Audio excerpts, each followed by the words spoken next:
Hello everyone, this is Hitech Talk.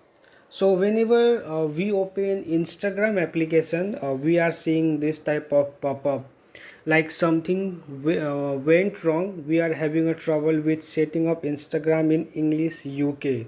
So they are asking us to continue with English US. So why we are getting this? There is some bug. So this is not a new bug. This bug is from last 2 years. So many of us are facing this issues in between. Like someone has faced this issue before 6 months, someone has faced this issue before 1 year. So this is a bug with some user. So you don't have to worry. Just click on continue in English US. Okay, so this will be fixed automatically with a new update. So check your new update in your Instagram and update your Instagram application. It will be fixed soon. So there is nothing to worry about this.